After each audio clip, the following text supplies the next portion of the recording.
네, 3시가 되어서 저희 하드카운트 월간 웨비나 시리즈 8월 달, 오늘 주제는 회귀 분석을 통해 지표 차이의 요인 이해하기고요. 지난달에 했던 그 웨비나 시리즈도 한번 이렇게 빨리 훑어보시면서 혹시 뭐 관심 있는 거 나중에 찾아서 들어주셔도 좋겠고, 9월에는 오늘 하는 얘기랑 좀 연관되는데, 이제 상관관계로 인과성에 대해 이야기하는 법 있으니, 뭐 관심 갖고 지켜봐 주세요. 오늘 전체 강의 내용은 이렇게 네 꼭지로 구성될 겁니다. 그러니까 지금 뭐 모두가 생성형 AI 같은 거 얘기하고 있는 이 시대에 왜 고리적 회귀 분석을 얘기하는가 그 얘기를 좀 드릴 것이고요. 그리고 이제 모형에 대한 직관 키우기라고 했는데, 이게 뭐 어떤 의도로 이렇게 제목을 적었냐면, 결국 여기 오신 분들이 그 실무자들, 데이터를 본인 업무에 활용하고자 하는 실무자라고 했을 때, 그 현실에서 나는 모든 질문은 그냥 언어예요. 인간의 언어인데, 그 모형이라는 것은 데이터의 언어를 써서 기호와 수식을 통해서 어떤 모형에 대한 가설도 있을 테시고, 그러니까 결국 그 현실에 펼리는 데이터에 대한 분석 결과가 그 인간의 언어가 아닌 그 데이터의 언어로 나오기 때문에 그 데이터의 언어를 다시 인간의 언어로 해석하는 그 과정이 필요해요. 근데 이제 매번 그 과정마다 그 데이터의 언어에 대해서 익숙하지 않고 모형이 작동하는 그 방식을 개념적인 수준에서 이해하지 못하면 모형을 쓸 수 없고, 그래서 제가 강조하고 싶은 것은 모형이 작동하는 방식을 수학적 수준에서 이해할 필요는 없지만 그 개념적 수준에서 이해하고 그것의 한계 정도를 이해하면 직관이 생기고, 직관이 생기면 내 업무에 해당 모형을 적용해서 결과를 좀 자신 있게 활용하는데 큰 뭐 거침이 없을 것이라 생각해서 그 모형에 대한 직관을 좀 키울 수 있도록 그 어, 표기 방식의 작동 방식을 자세히 하지만 개념 수준에서 다루도록 하겠습니다. 그리고 그 현실의 문제에 그 회귀 모형을 적용할 때 또는 그 결과를 해석할 때 고려할 점, 주의할 점, 그리고 이 세 가지 내용을 실제 그 시간이 허락하면 아주 간단한 그 데이터로 시연하고, 시간이 좀 여유가 있다면 좀 더 복잡한 데이터셋으로 한번 시연을 해볼 생각이에요. 예, 그리고 강의 중에 이렇게 질문 같은 거 있으면 채팅에 올려주시면 그 시간이 허락하면 답변 드리도록 하겠습니다. 제가 왜 그 고리짝적 선형회귀 모형을 이야기하냐고 했는데, 이것이 아주 단순하고 투명하기 때문이라고 말씀드릴 수 있어요. 그래서 단순하다는 것은 이해하기 쉽다는 뜻이고, 투명하다는 것 역시 모형이 뭐 이렇게 아주 자기 속을 드러내지 않는 그런 모형이 아니라 자기 속을 그냥 이렇게 버선 속 뒤집듯이 아주 그냥 투명하게 공개하는 알고리즘이라 뭐 모형을 해석하는 게 너무 쉬워요. 그래서 모형에 담긴 질서를 우리가 직관적으로 이해하고 그것을 현실의 언어로 옮기는 게 쉬워서 과거에도 잘 쓰였고 앞으로도 잘 쓰일 거라고 저는 생각하고 있습니다. 그래서 보시는 얘는 아주 오래된 얘는 아닐 거예요. 제가 기억하기로는 한 15년, 10년 그때쯤 이 콜롬비아 대학의 아시엠펠터라는 교수가 그 와인 가격을 그 정말 선형회계 알고리즘으로 예측해서 뭐 이렇게 실제 선물 거래를 통해서 돈을 벌었던 사례인데, 일단 우리의 그 가정에는 어떤 게 있냐면 와인 가격을 잘 예측해서 그 선물 투자해서 돈을 벌고 싶고, 그 와인 가격을 예측할 때 활용할 수 있는 변수가 그 어떤 와인의 품질일 테니까 품질을 가늠할 수 있는 어떤 강수량에 대한 변수, 그리고 그 온도에 대한 그 변수가 있다면 이 Y와 X 간에 선형적인 관계가 있을 거라는 어떤 현실에 대한 어떤 가정 믿음이 있고, 그리고 그 선형회계 알고리즘이라는 것은 그런 선형적 관계를 담는 어떤 모형이니까 선형회계 알고리즘을 적용할 수 있을 것이고, 그 모형을 만들면 오른쪽 그 분홍색 박스에 있는 것처럼 나와요. 그러니까 프라이스, 가격이라는 것은 기본적으로 12달러부터 시작하고, 그러니까 절편 정도 생각하면 될 거예요. 좀 이따 다시 말씀드리겠습니다. 그리고 그 전에 강수량이 많을수록 그 단위, 강수량의 단위에 따라서 0.1달러 올라가고, 그 평균 온도가 높음에 따라 0.6달러 정도 올라가고, 그리고 수확철의 강수량이 많을수록 0.4달러 오히려 그 줄어든다. 그런 정도의 수식이 나오고, 제가 이때 이 모형이 투명하다고 했다는 것은, 이분은 이걸 뭐 예측하는 데 썼지만, 그, 어, 와인 가격에 영향을 미치는 계절적, 기후적 요인이 모여있을 때, 우리가 이제 말로 할 수 있다는 거죠. 그 수확철의 강수량은 이 많을수록 와인 가격에 나쁜 영향을 주고요. 그 수확한 연도의 평균 온도가 높을수록 와인 가격에 가장 큰 영향을 줍니다. 뭐 이런 식으로 그 이제 언어로 옮기기가 쉽다. 그래서 그 뭐 모형을 그러니까 기계학습 모형이든 아니면 그냥 어떤 모형을 분류하는 여러 가지 기준이 있겠지만 그 기준 중에 하나가 이제 그 속내를 드러내는 화이트박스 모형이냐 아니면 그 작동 방식이 너무 복잡해서 언어로 옮길 수 없는 블랙박스 모형이다 이렇게 분류하는데 이 와인 가격 역시 블랙박스 모형으로 만들 수 있을 거예요. 뭐 블랙박스 만드는 방법 중에 뭐 우리가 뭐 부스팅, 배깅, 앙상블 하듯이 여러 모형들을 만들고 그 값들을 좀 가중 평균해서 약간 그 집단지성처럼 예측을 하면 모형은 굉장히 더 정확하게 와인 가격을 예측할 수는 있을 텐데 보시는 것처럼 가격이 15.4달러로 예측이 됐는데 A 모형의 값에 0.6을 곱하고 B의 모형 값에 0.1을 곱한 이런 복잡한 모형끼리의 어떤 결합 과정에서 이게 해석력이 확 떨어져서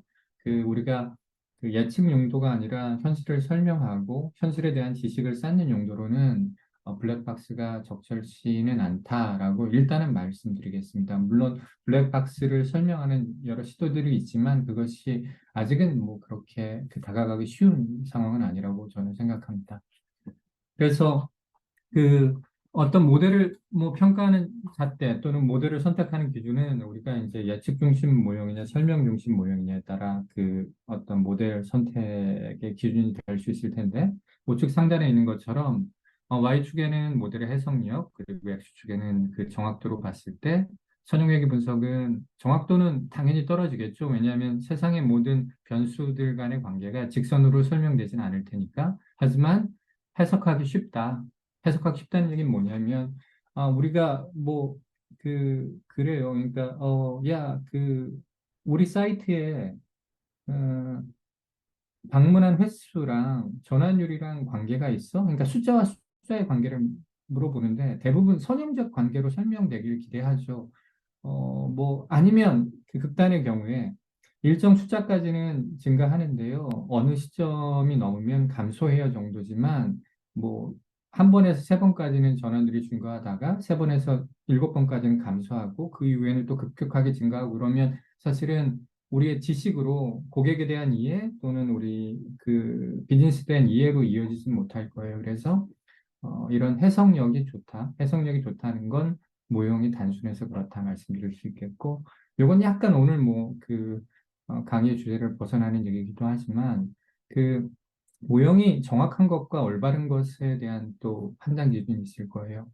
좌측 아래에 있는 모형 그 그림을 보면 우리가 그 수입을 X축에 놓고 그 사람이 갖고 있는 기존의 대출 총액을 Y축에 놨을 때 우리가 어떤 여신 결정을 한다고 했을 때 수입은 많고 대출 총액은 적은 사람한테 여신을 준다고 보면 이렇게 그 횡으로 사선으로 그 줄을 긋고 그 위에 있는 분들은 대출 총액이 아주 높거나 수입이 아주 적거나 그런 분들일 테니까 거부하고 이런 규정을 갖고 이제 여신을 한다면 어, 부실 채권이 될 확률을 줄이는데 최선은 아니지만 굉장히 빼어하다고 저는 느껴져요. 근데 반면에 우리가 부실 채권을 예측하기 위해서 어떤 모형을 수입과 대출 총액을 가지고 과거에 그 어떤 부실 채권이 발생했던 그 yes, no 밸류를 받고 이런 비선형적인 어떤 모형을 만들었을 때 뭐 소프트 벡터 머신 같은 걸로 이분이 대출을 거부받을 수도 있는 것이고 이게 공정하지 않다는 얘기는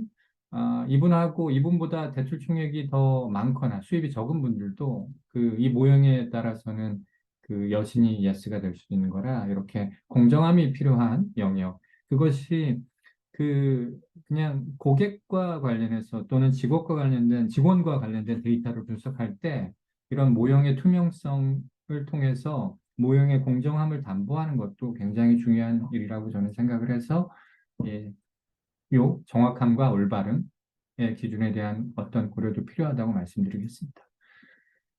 그래서 그 선용얘기 분석을 한 문장으로 이야기하자면 그 y-값의 차이를 설명하기 위해 최선의 직선을 하나 긋는 일이라고 얘기할 텐데 그 최선의 직선이라는 것은 아마 수학적으로는 그렇게 될 거예요. 이 직선과 이 녹색 점들은 실제 관측된 또는 발생했던 어떤 그 데이터 포인트들일 텐데 직선으로 이 점들을 잘 설명한다는 것은 이 직선과 이 점들 간의 거리 이것을 이제 한국말로는 잔차, 영어로는 레지듀얼이라고 하는데 그 거리를 최소화되는 직선을 긋는 일일 거예요.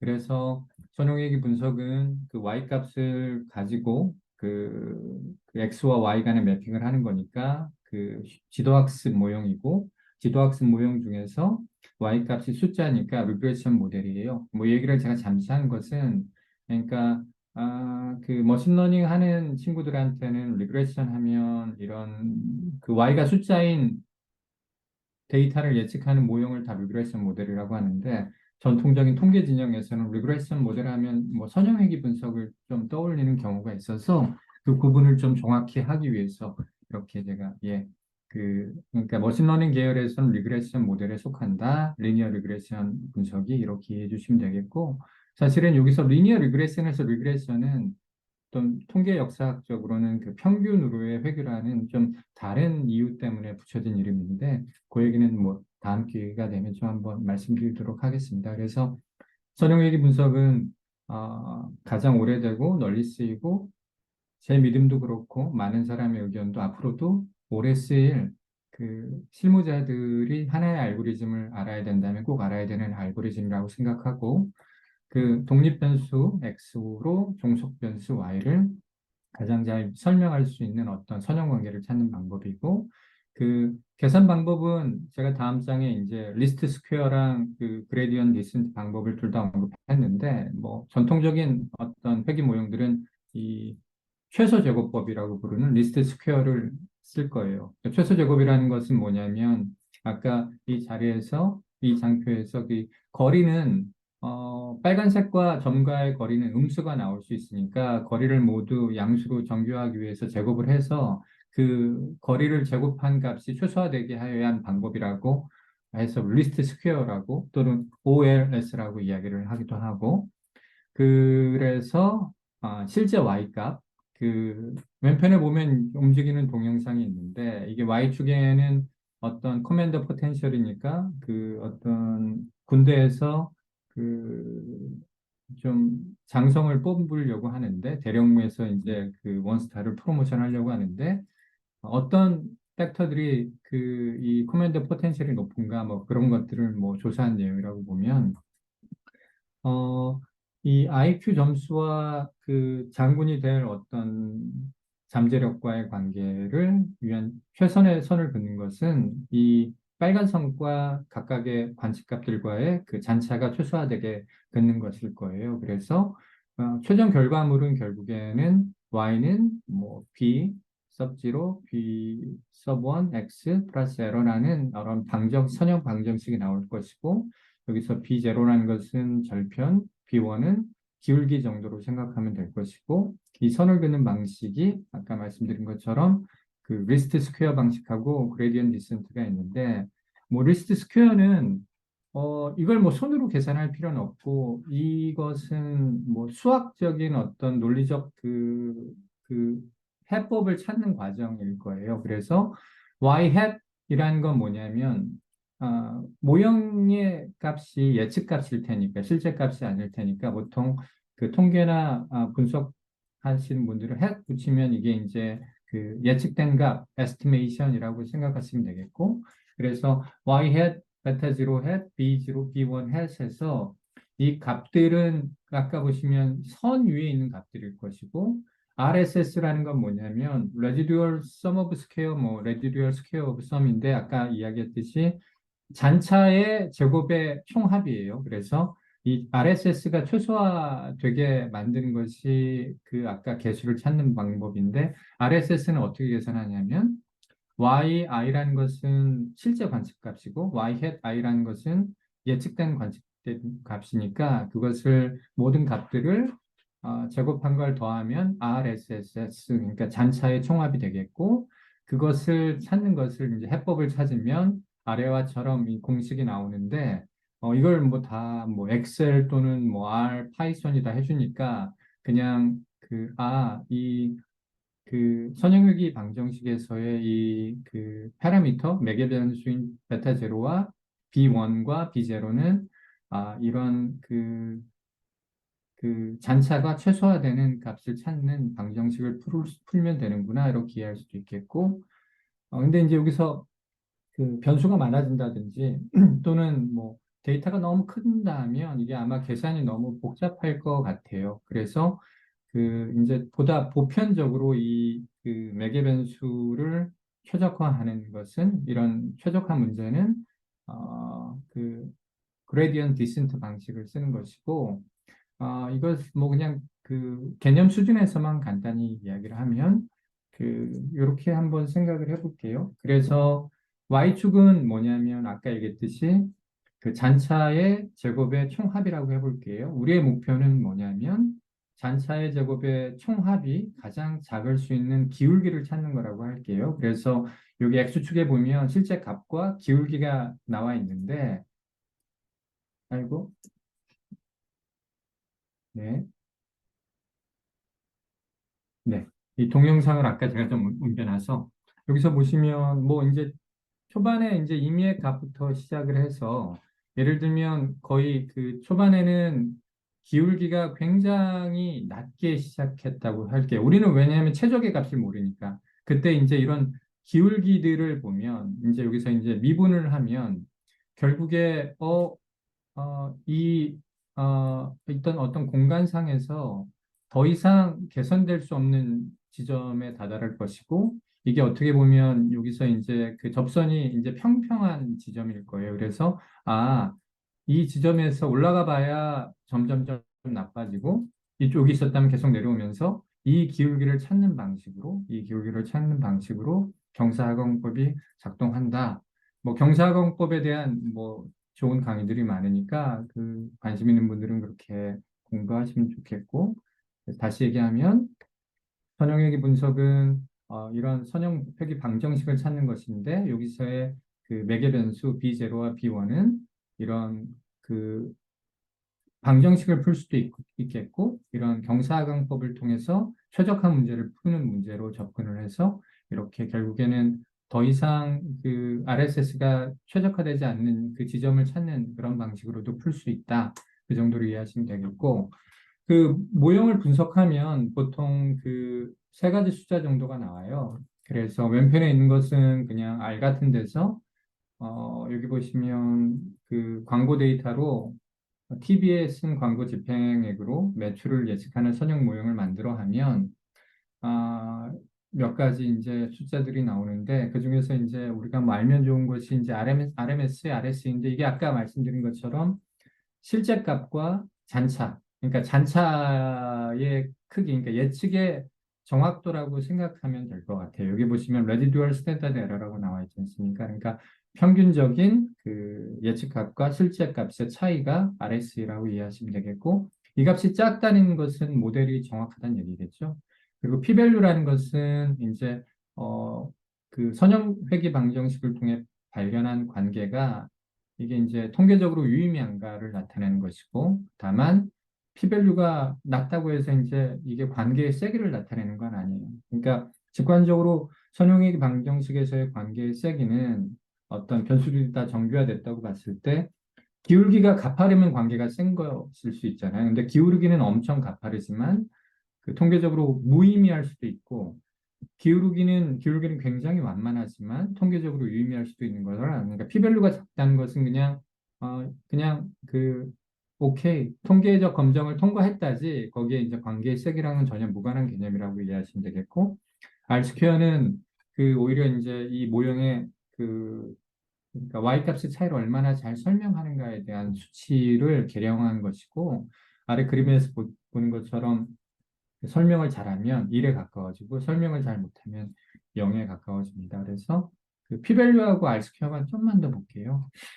그, 뭐, p-value는 그냥 우리가, 이 관계가 우연히 나왔을 확률이니까 우리는 우연히 나오지 않은 확률을, 패턴을 찾고 있는 거니까 p-값이 작으면 좋은 것이겠죠. 그래서 보통 이런 통계적 검정은 많은 경우 규모가설, 그러니까 패턴이 없다 또는 X, Y 간의 관계가 없다는 그 가설에서 생각을 해요. 그 가설 하에서 우리가 지금 눈으로 목격한 또는 방정식에 담긴 그 관계가 혹시 어, 관계가 없다는 관계에서 이 관계가 나올 확률을 관측하는 것인데, 예를 들면 어, 실질적으로는 그러니까 그 모집단 또는 전체 데이터, 우리가 연구 대상으로 삼고 있는 전체 대상에서는 관계가 없는데 실험의 오류 또는 샘플링의 오류로 관계가 나올 수 있잖아요. 그래서 그러니까 실제 모집단에는 선형적 관계가 없는데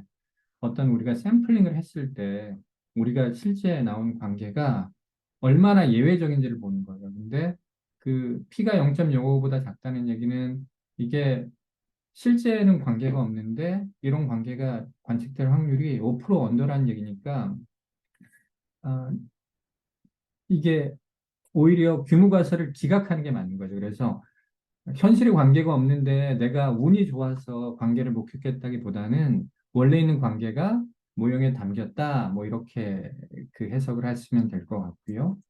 그리고 끝으로 이제 R 스퀘어는 R 스퀘어 역시 이제 수학적 공식으로는 좌측 상단에 있는 것이 되는데, 그냥, 우리가 선형회계 방정식을 왜 하냐고 했을 때, y-값의 차이를 설명하기 위해서 한다고 했었고, y-값을 얼마나 설명했는지에 대한 수치예요. 그래서 1이라는 얘기는 y-값 차이를 100% 설명했다는 얘기인데, 이게 뭐 그렇게 직관적으로 이해하기가 어려워요. 어렵지 않아요. 그래 보면, R스퀘어는 뭐냐면 그 분모에 총 Y 변화량을 놓고 X축에 설명한 Y 변화량을 넣어요. 그래서 두 개가 같으면 값이 1이 되겠죠. 근데 우리가 그냥 총 Y 값의 변화량이라는 것은 뭐냐면 Y가 이렇게 많은데 그냥 y-값의 대표값은 이 경우 평균이지 않습니까? 평균으로부터의 차이의 총합이 총 y의 변화량이라고 봐도 무관할 거예요. y의 그 위에 있는 바가 y의 평균이라면, 그러니까 어, 이쪽에서 바라봤을 때 이 변화량이 총 y의 변화량이라고 했을 때 내가 설명 못한 변화량은 뭐냐면, 나는 이 선형회계 방정식으로 이 차이를 설명하려고 했었으니까, 이 선형회계 방정식의 이 그 기울기를 쫓아서 그 반대 지점에서 이쪽을 바라봤을 때, 이쪽에 있는 사선 방향으로 이제 위아래로 있는 차이가 설명하지 못한 변화량일 거예요. 그래서 다시 그, 어, 총 변화량분의 설명한 변화량이고, 설명한 변화량은 총 변화량에서 설명 못한 변화량이라고 할 수 있고, 얘를 이제 뭐 분모 분자 나누면 이렇게 되는 것이죠. 그래서 1 빼기 총 변화량에서 설명 못한 변화량이 R 스퀘어고, 그 뭐, 예. 직선 위에 모든 점이 있다면 어떻겠습니까? 설명 못한 변화량이 빵일 테니까 R 스퀘어가 1이 되겠죠. 그리고 그 설명 못한 변화량이 그 총 변화량하고 같다면, 그러니까 원래 평균하고 비교한 것과 이 회귀선을 통해 그 변화량을 설명한 게 똑같다면 0이 되겠죠, 그죠? 0이 뭐 현실 세계 데이터에서 나올 일은 없겠지만, 그래서 이제 그 현실적인 상황에서 그 뭐 요즘엔 빈번하진 않지만 그래도 그 어, 회사에서 데이터를 좀 본격적으로 그 다루고자 했을 때 이제 실무자들이 뭐 선용회계 방정식 결과를 가져가고, 그러면 이제 그 뭐 의사결정권자 또는 그 같이 그 동료들이 묻는 질문 중에 하나가 그게 뭐 통계적으로 유의미해? 그 질문하고요. 유의미합니다. 그리고 R 스퀘어가 그렇게 낮은데 이 모형이 또는 이 패턴이 쓸모 있을까? 그런 질문들을 많이 해요. 그래서 저는 오늘 이 R 스퀘어가 낮은 것이 그 본질적으로 나쁜 것은 아니다라는 이야기를 드리려고 해요. 그래서 어떤 얘기냐면 어, 그 왼편에 보면 데이터 셋도 두 개 있고 선형회귀 모형도 두 개가 있어요. 근데 선형회귀 방정식은 좌측 우측이 모두 동일해요. y는 44 플러스 2x 그리고 p 값도 굉장히 낮고 그러니까 통계적으로 유의미하고 선형회귀 방정식도 같아요. 다만 실제 이제 데이터셋의 그 분포가 달라서 R 스퀘어가 왼편은 0.14 그러니까 설명력이 굉장히 나는 거죠. 그래서 y 값의 변화량의 차이를 14% 정도를 설명하는 것이고 오른쪽에 있는 것은 0.86 그러니까 y값 변화량의 86%를 이 모형이 설명할 수 있는데 뭐 모형이 좋다기보다는 이제 데이터가 그 이 라인하고 빛이 잘 맞아서 그런 거겠죠. 이때 이제 이거를 이제 조금 제가 시츄에이션을 줘보면 왼편에 있는 것은 그 서울에 있는 우리 회사의 매장의 평수와 그 매출이라고 볼게요. 오른쪽은 부산에 있는 우리 매장의 평수 또는 뭐 직원과 어떤 매출이라고 볼게요. 이때 매장의 평수 또는 뭐 그런 것들을 늘리는 고민들을 하고 있을 때 부산은 되고 서울은 안 되지 않는다는 얘기죠. 정확히 얘기하면 뭐냐면 우리가 R스퀘어가 높으면 좋은 건 매장의 평수가 200에서 300평이 되면 얼마가 될지 굉장히 정확하게 예측은 할 수 있겠죠. 하지만 왼편처럼 우리가 하려고 하는 것이 예측이 아니라 어떤 그 통계적으로 유의미한 그리고 그 우리가 알고 있는 세상의 완고한 질서를 이해해서 현실을 개선하려고 한다면 서울 지역도 300평으로 올리면 이게 어떻게 되냐면 그 어떤 매장은 매출이 떨어지기도 하겠고 어떤 매장은 급격하게 올라가기도 하겠지만 전체적으로는 우상향된다는 거죠. 그래서 경향성이라는 것은 분명히 존재하는 것이고 분명히 그 급격하게 주는 곳도 있겠지만 급격하게 느는 곳이 그걸 이제 그 업셋해서 전체적으로 회사 전체의 매출이 우상향으로 늘어난다는 것은 틀림이 없는 것이죠. 그래서 우리가 그 예측의 정확도를 논할 때는 R스퀘어가 중요하지만 R스퀘어가 낮다고 해서 그 패턴이 쓸모없는 건 아니란 얘기예요. 이렇게 다시 얘기하면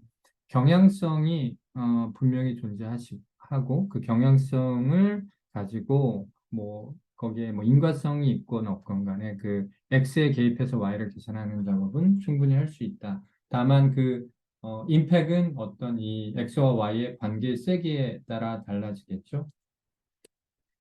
그렇습니다. 그리고 그 변수가 두 개 이상인 멀티플 리니어 리그레션인 경우에도 뭐 그 저는 근데 변수 두 개 이상을 쓰기를 그 권장하지 않아요. 오히려 이제 뭐 제가 입장을 강하게 표명할 수 있는 상황이라면 쓰지 말라고 하는 입장입니다. 왜냐하면 모형의 해석력이 확 떨어지기도 하고 이 현실의 변수는 이 공선형성, 그러니까 변수 간의 상호관계가 굉장히 많은데 모형이 해석이 그 오해석을 낳을 수도 있어요. 그래서 그 얘기를 드릴 텐데 일단 변수가 여러 개일 때에도 예를 들어 이제 변수가 딱 두 개라고 보면 아까 우리가 직선상에서 잔차를 최소화하는 그 어떤 선을 만들었다면 3차원 평면에서 이 3차원 평면상의 점들 실제 값과 우리의 모형 이 플레인 평면과의 거리를 최소화하는 어떤 방정식을 만드는 거 아까 그레디언트 디센트 같은 걸 통해서 이 베타 지로 베타 원 같은 걸 만드는 작업은 뭐 그 어떻게 작동할지 예측할 수 있을 것이고 제가 왜 선형의 분석에서 변수를 여러 개 쓰는 것을 어, 그 말리고 싶냐면 일단 예측이 중요한 거면 선형외기 분석을 쓰지 말아야 되는 것이고요. 그래서 왜 더 좋은 모델이 있는데 그걸 쓸 이유가 없지 않습니까? 근데 설명을 한다고 했을 때 예를 들면 이 예가 그 좋은 예인데 우리의 질문은 그거라고 볼게요. 그러니까 태양에 노출된 정도 또는 시간과 그 어떤 피부암과의 관계를 우리가 알고 싶어요. 그래서 여기 보면 Y라는 것은 이제 피부암의 권력 뭐 확률이라고 하고 T는 태양에 노출된 시간 그리고 그 외에도 이제 A 나이라든지 C 어떤 소유하고 있는 자동차 유형 그리고 R은 그 살고 있는 국가가 있는데 좌측 상단을 보면 얘는 어떻게 했냐면 그냥 이 T 값만 사용해서 그러니까 태양에 노출된 시간만 사용해서 그 피부암에 걸릴 확률을 예측했는데 그 이 개수가 0.9가 나왔어요. RMSE는 그 모델의 정확도라고 했죠. 실제 예측값과 아, 관측된 값의 아니 그러니까 실제 관측값과 예측값의 차이인데 10 정도가 나왔고 근데 이 개수를 어떻게 해석합니까? 그러니까 노출된 시간이 길어질수록 거의 두 배가 되면 거의 개수가 1이라고 보면 두 배가 되면 노출된 시간이 두 시간이 되면 그 앞플 확률도 2가 되니까 그런 선형적 관계가 있다, 인과성이 있다고 얘기할 수 있는데 우리가 욕심을 부려서 여기에다가 다른 변수를 썼다고 볼게요. 여기 T에다가 자동차, 그러니까 보유하고 있는 자동차의 종류까지 넣어서 모형을 만들면 RMSE, 그러니까 모형의 정확도는 분명히 올라갔어요. 왜냐하면 그 예측값과 실제값의 차이가 평균적으로 7.75 떨어졌으니까. 근데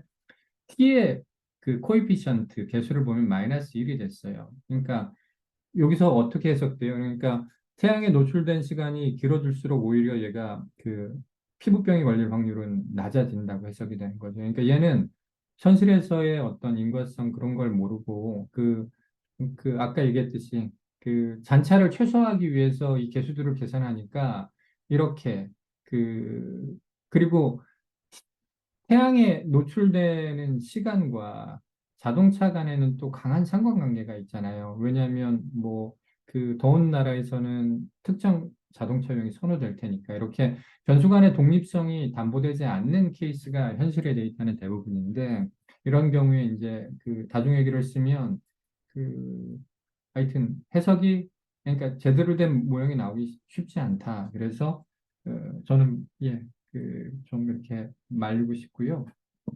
그리고 또 선형외교 분석의 다른 문제는 뭐냐면 비선형적인 관계를 파악하지 못해요.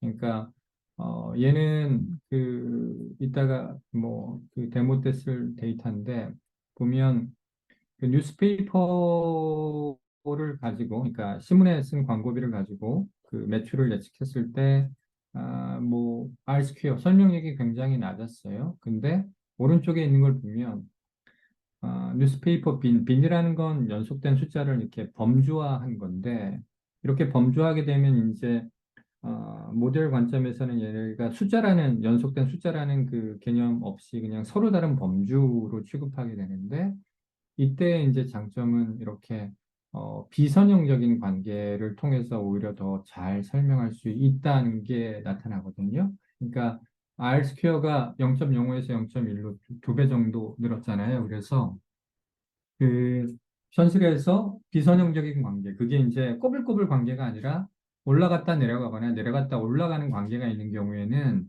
선형액이 모델로는 그 모델을 캐치 못하는 경우가 있어요. 하지만 그 얘를 이렇게 비닝해서 범주로 바꾸면 이렇게 너무 복잡하지 않은 어떤 늘었다가 줄거나 줄었다가 느는 어떤 그런 관계 정도는 캐치를 할 수 있다. 그 정도를 팁으로 말씀드립니다. 그래서 제가 시연을 길게 하진 않을 거고 한 5분 정도 할 건데 혹시 그 차대리님 뭐 여기 잠깐 말씀하시겠어요? 예. 네, 안녕하세요. 오늘 웨비나 운영을 맡은 하트카운트 팀의 차혜수이고요. 저희가 이제 곧 실습으로 넘어갈 텐데, 그 전에 저희 실습에 쓰일 툴인 하트카운트에 대해서 간단하게 설명하고 넘어가려고 합니다.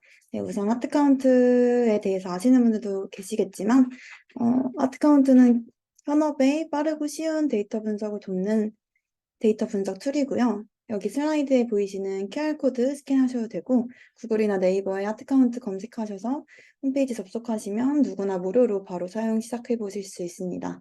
그래서 주요 기능들 설명해 드리면 먼저 엑셀 데이터셋 업로드 하시면 데이터 분석에 필요한 대부분의 EDA나 시각화 작업들 좀 쉽고 더 간편하게 진행하실 수 있고요. 또 매출, 이익과 같은 주요 지표들의 요인 분석이나 최적화하는 방법과 같은 고급 분석도 초보자들도 쉽게 사용하실 수 있는 도구입니다. 네, 그래서 저희가 하트카운트 사용자분들을 위한 커뮤니티도 운영하고 있는데요. 데이터 히어로라는 커뮤니티고 하트카운트 저희 공식 페이지를 통해서 데이터 분석의 기초부터 고급까지 실무자분들께 필요한 다양한 형태의 학습 자료들 저희 페이지에서 무료로 네, 접하실 수 있습니다. 그리고 저희 하트카운트 빠르게 익히실 수 있는 실습 예제나 다른 사용자들의 분석 사례도 확인하실 수 있으니까요. 저희 페이지나 슬랙 참여하셔가지고 네, 저희 커뮤니티 소식 받아보실 수 있고 이런 정기 웨비나뿐만 아니라 다양한 커뮤니티 프로그램들 네, 참여해 보실 수 있으니까 저희 슬랙이나 아니면 뉴스레터 구독하셔서 저희 소식 네, 알림 받으시면 될 것 같습니다. 그래서 저희 채팅에도 남겨두었으니까요. 이쪽으로 슬랙이나 저희 홈페이지 네, 참여하시면 될 것 같습니다. 네, 이 정도이고 이제 저희 요인 분석, 그 회계 분석 실습 다시 진행해 주시겠습니다. 네, 이어서 제가 하겠습니다. 뭐 4분이면 충분할 것 같습니다. 그래서 약속한 시간을 딱 지킬 수 있을 것 같고요. 제가 샘플 데이터셋 면 이게 구글에서 잘 나와서 저희 쪽에서 만든 사이트인데 네, 검색이 잘 떠서 기쁘게 생각하고 있습니다.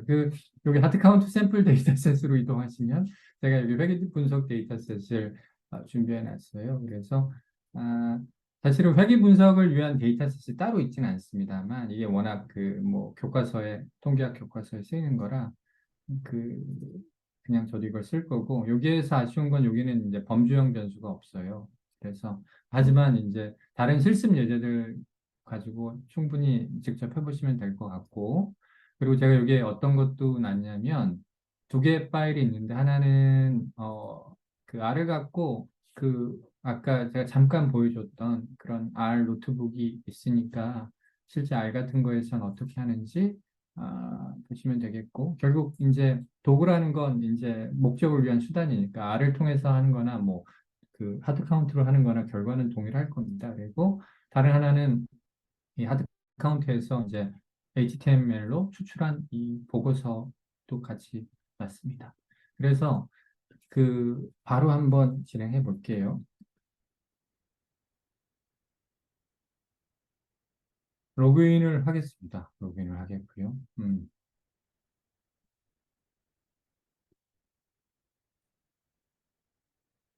그리고 아까 제가 요 advertising CSV 요 파일을 이쪽에 갖다 놓고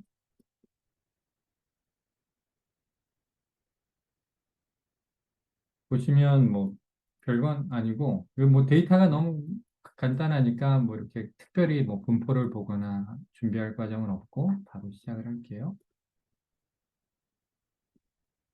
어, 사실은 회귀 분석으로 할 수 있는 걸 수동 분석으로 못하냐? 저는 그렇진 않아요. 근데 이제 그럼 과연 코렐레이션과 리그레션의 차이가 뭔지에 대해서는 또 철학적 논쟁이 필요할 것 같고 여기서 이제 변수가 많지 않으니까 세일즈와 TV 광고 간의 관계가 있나 볼 수 있고 관계식도 찾을 수 있고 누르면 차이가 좀 이렇게 잔차 같은 것도 보일 텐데 이 봐야 될 변수가 너무 많고 이 사실은 이 정도면 이게 통계적으로 유의미한가? 약간 통계적 유의미성이 좀 캐캐 묵은 개념이긴 하지만 또 우리한테 이제 심리적 안정감을 주니까 좀 그런 것들 하고 싶잖아요. 그래서 그럼 이 중에서 제일 그 관계가 센 건 뭐지? 그런 것들이 필요할 때 제가 캠페인을 저장하고 캠페인을 저장한 이유는 이제 이 통계적 분석을 하려면 데이터가 서버로 올라가야 되거든요. 그래서 그 분석할 변수를 제가 여기서 설정을 하겠습니다. KPI를 설정을 하면 뭐 아마 예, 데이터가 작아서 그냥 바로 됐는데 이 요인 분석이 결국 통계적 분석 결과가 나온 것이고 아까 봤던 내용들이 있을 거예요. 그래서 셀제 요인 분석을 해보면 그러니까 회귀 분석을 가지고 차이 분석을 해보면 TV가 R 스퀘어가 0.6이었고 P밸류도 되게 나아졌다. 그 얘기는 어떤 얘기냐면 이 변화량의 차이의 60% 정도를 그 TV에 쓴 돈을 알면 세일즈를 예측할 수 있다는 얘기고 라디오 마찬가지고 뉴스페이퍼 이렇다. 여기 아까 말씀드린 것처럼 뉴스페이퍼 같은 경우에는 그냥 숫자로 하는 것보다 이렇게 빈을 하면 결과가 더 잘 나온다는 얘기거든요. 이게 무슨 얘기냐면 두 가지로 해석할 수 있을 텐데 뭐 아까 제가 했던 얘기의 일환으로 생각을 하면 아, 일정 금액까지는 큰 차이가 없다가 한 30불 이상에서 효과를 보다가 너무 많이 쓰면 오히려 매출이 안 좋더라. 이렇게 할 수도 있겠고 아니면 얘네들을 그냥 빼버리고 사실은 아니 다시 할게요. 얘네들을 빼고 선형적으로 보면 사실은 상관관계가 훨씬 좋을 텐데 뭐 여러 가지 방법이 있을 것 같아요. 그리고 변수 두 개로 갖고 보면 이렇게 시작을 해볼게요. 얘를 어떻게 해석하냐면 그 분명히 TV 라디오 하나에서는 0.6, 0.3으로 R 스퀘어가 이렇게 크지 않았는데 두 개를 합쳤더니 거의 0.9에 가까웠잖아요. 그러니까 무슨 얘기냐면 TV 값과 TV에 쓴 돈과 라디오에 쓴 돈을 알면 매출 차이에 우리 회사 매출 차이에 90%를 설명할 수 있다는 얘기고 여기에서 시각화는 자동으로 어떻게 되냐면 그러니까 TV 값이 160이야. 그럼 대충 우리 예측할 수 있잖아요. 220이야. 대충 예측할 수 있고 350이었을 때 대충 예측할 수 있을 텐데 보시는 것처럼 잔체가 큰데 이 잔체를 어떻게 또 줄일 수 있냐면 라디오에 쓴 것까지 우리가 한꺼번에 알면 이 굉장히 그 잔체가 줄어들지 않습니까? 무슨 말인지 알겠죠? 그래서 TV 값에다가 라디오에 쓴 돈까지 알면 우리가 굉장히 정확하게 거의 뭐 그 R스퀘어랑 정확도를 같이 쓰면 안 되겠지만 한 90%의 정확도 정도로 잘 예측할 수 있다. 뭐 그렇게 얘기할 수도 있을 것 같아요. 그래서 아무튼 오늘 강의가 좀 그 누군가에게는 좀 도움이 됐기를 바라고요. 그 하드 카운트 뭐 이제 관심 가지고 실제 그 지금 다양한 강의 실습 예제 많이 있으니까 좀 한번 사용해 보시면 좋겠습니다. 어, 이상으로 마치겠습니다. 즐거운 금요일 되시고요. 감사합니다.